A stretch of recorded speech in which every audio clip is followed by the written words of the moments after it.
Tu n'as pas besoin d'un job à 6 chiffres, tu n'as pas besoin d'investir dans des cryptos exotiques, tu n'as même pas besoin de tout comprendre à la bourse. Ce qu'il te faut, c'est une méthode. Une vraie méthode, claire, concrète, avec un plan d'action qui tient dans le temps. Et c'est exactement ce que je vais te partager. Un plan simple, découpé mois par mois, pour remettre tes finances dans la bonne direction. Pas de blabla, pas de théorie floue, juste une méthode testée qui a déjà changé la vie de milliers de personnes. Je l'appelle la méthode boussole. Parce qu'elle ne promet pas de miracle, mais elle t'évite de tourner en rond. Et surtout, elle te montre toujours la prochaine étape à suivre. C'est ça, la tragédie silencieuse de la classe moyenne. Et c'est aussi pour ça qu'on lance aujourd'hui, avec notre partenaire, un challenge gratuit de 3 jours pour repartir sur de bonnes bases. Pendant 3 jours, tu vas revoir tes priorités, faire parler ton vrai budget et poser les premiers jalons de ton indépendance financière. C'est simple, concret, pas besoin de connaissances en finance. T'as juste besoin d'un carnet, de ta motivation et d'un peu d'honnêteté avec toi-même. Le lien est en description. Inscris-toi pendant que c'est encore dispo. Alors non, cette vidéo n'est pas un conseil en investissement, mais c'est peut-être le déclic dont t'avais besoin.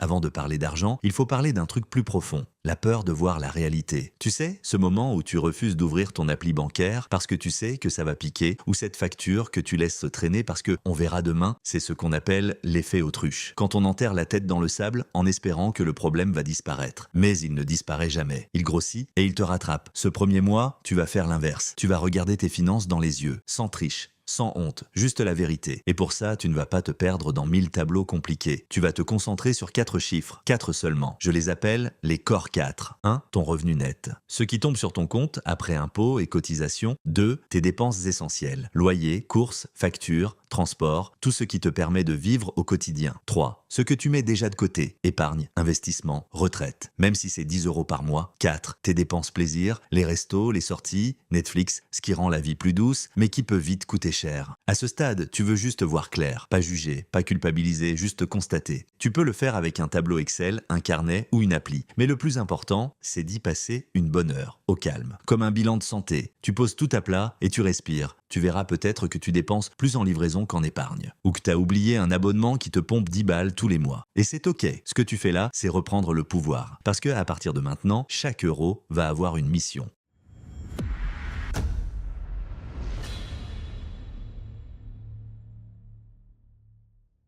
Maintenant que tu sais exactement où va ton argent, tu vas construire ta première zone tampon. Un coussin, un matelas, un filet de sécurité. Le but, ce mois-ci, c'est simple. Épargner l'équivalent d'un mois de tes dépenses essentielles. Si tu dépenses 1500 € par mois pour vivre, ton objectif, c'est de mettre de côté 1500 €. Pas pour voyager, pas pour acheter une télé, mais juste pour respirer. Ce matelas, il sert à une chose, te sortir de l'urgence, t'empêcher de paniquer au moindre imprévu et surtout te libérer de l'angoisse du prochain salaire. Alors oui, ça va te demander un effort. Tu vas devoir appuyer sur pause, faire le tri dans tes dépenses, supprimer les abonnements que tu n'utilises jamais, dire non à 2-3 restos et peut-être vendre un objet ou 2. Mais souviens-toi, tu ne te prives pas, tu achètes de la tranquillité, tu récupères ton autonomie. Et si tu ne peux pas atteindre cette somme en un mois, ok, tu l'étales sur 2, mais pas plus, parce que plus tu retardes ce matelas, plus tu restes vulnérable. Ce n'est pas une épargne long terme, ce n'est pas pour investir. C'est juste ton bouclier de base. Une fois qu'il est en place, tu peux avancer plus vite, plus serein, avec moins de stress à chaque fin de mois.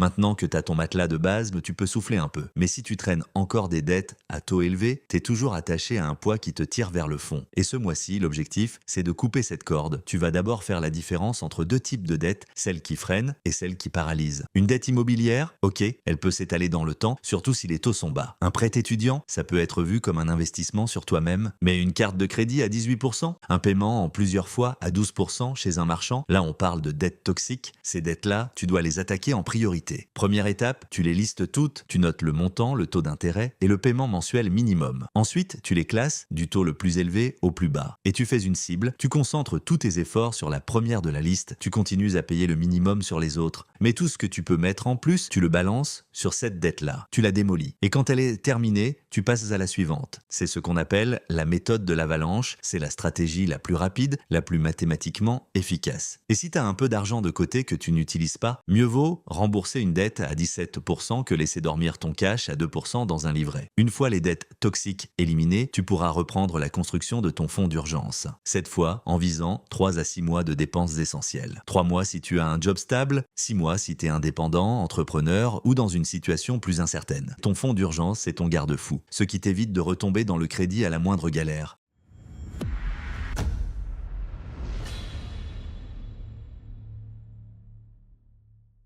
T'as nettoyé le terrain, t'as ton matelas, tes dettes toxiques sont sous contrôle. Maintenant, il est temps de faire pousser ton argent. Et là, beaucoup hésitent, parce qu'on pense que l'investissement, c'est pour ceux qui s'y connaissent, qui ont du temps ou déjà beaucoup d'argent. Faux. Plus tu commences tôt, plus tu prends d'avance. Même avec 50 ou 100 euros par mois. Tu vas faire simple, en 3 étapes. Premièrement, tu ouvres un compte adapté. Si tu es en France, tu peux démarrer avec un PEA ou une assurance vie en ligne. Ça te permet d'investir sans te faire manger par les impôts, surtout à long terme. Deuxièmement, tu choisis un ETF indiciel. Par exemple, un ETF sur le CAC 40, le MSCI World ou le S&P 500.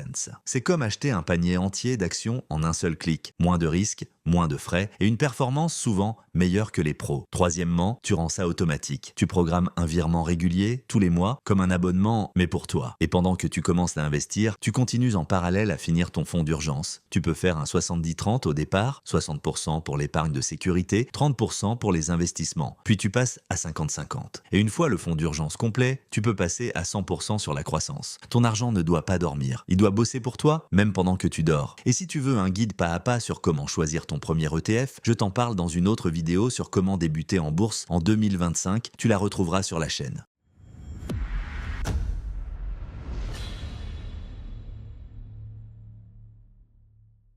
Ok, tu sais gérer ce que tu gagnes, mais si tu veux vraiment accélérer, il va falloir gagner plus. Parce qu'à un moment, tu ne peux plus couper davantage. Tu ne peux pas vivre sans chauffage, sans manger ou sans bouger. Mais tu peux faire grossir le gâteau et pas juste te battre sur la taille des parts. Il y a 2 chemins pour ça. Premier chemin, faire plus avec ton job actuel. Tu demandes une augmentation, pas à l'aveugle. Tu te prépares, tu compares avec le marché, tu montres ce que tu apportes. Et si ton entreprise ne te donne ni reconnaissance, ni opportunité, tu te poses une vraie question. Est-ce que tu n'as pas intérêt à changer de poste ou d'entreprise? Parce que dans la majorité des cas, le vrai saut de salaire vient quand tu bouges, pas quand tu restes à attendre. Deuxième chemin, créer une source de revenus en plus. Pas besoin de lancer une start-up. Mais regarde ce que tu sais faire, ce que tu peux vendre, ce que tu peux monétiser. Tu sais écrire, tu peux rédiger des articles, proposer tes services sur des plateformes. Tu cuisines bien, tu peux proposer des plats à emporter dans ton quartier. Tu es bon en bricolage, tu peux proposer tes services en freelance local. Et même si tu gagnes juste 200 euros en plus par mois, c'est énorme. 200 euros investis chaque mois pendant 10 ans à 8% de rendement, c'est près de 36 000 euros au bout. C'est comme ça qu'on bâtit un effet boule de neige. Pas en travaillant plus dur, mais en faisant travailler chaque euro plus intelligemment.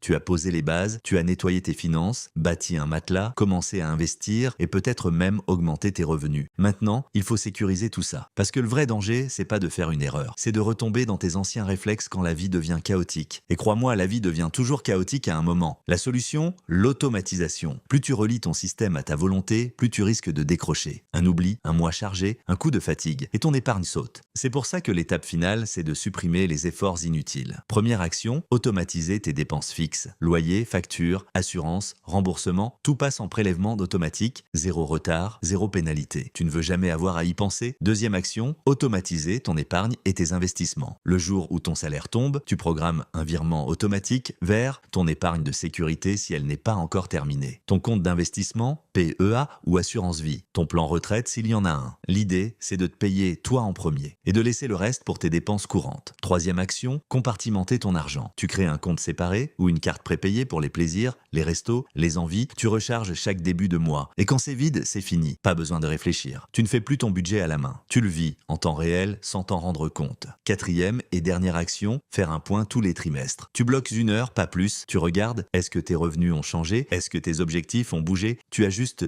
tes virements automatiques si besoin. Ton plan n'est pas figé. Il doit évoluer avec ta vie. Mais il doit avancer même quand tu n'y penses pas. Tu viens de voir que pour transformer ta situation financière, t'as pas besoin d'avoir tout compris à la bourse. T'as pas besoin de gagner 10 000 euros par mois et t'as surtout pas besoin d'attendre un meilleur moment. Ce plan, tu peux le démarrer aujourd'hui. Il est progressif, il est réaliste, il t'aide à sortir du brouillard mois après mois, étape après étape. Et oui, ce ne sera pas toujours confortable. Mais chaque action que tu prends, chaque décision, même minuscule, te rapproche d'une vie où l'argent ne décide plus à ta place. Tu peux vivre sans stress permanent. Tu peux dire non à des clients ou à un patron parce que t'as une marge de manœuvre. Tu peux aider les autres, investir, voyager, créer. Pas parce que t'es devenu riche, mais parce que tu as repris le contrôle. Alors maintenant que tu connais la méthode boussole, tu fais quoi? Tu refermes la vidéo ou tu passes à l'étape un tout de suite? Et si tu veux continuer sur ta lancée, je t'ai préparé une autre vidéo qui t'explique comment créer un budget qui tient dans le temps sans te frustrer. Tu peux la retrouver juste ici sur la chaîne. Et surtout, garde en tête que la liberté financière, c'est pas une destination, c'est un chemin. Et t'as déjà fait le premier pas.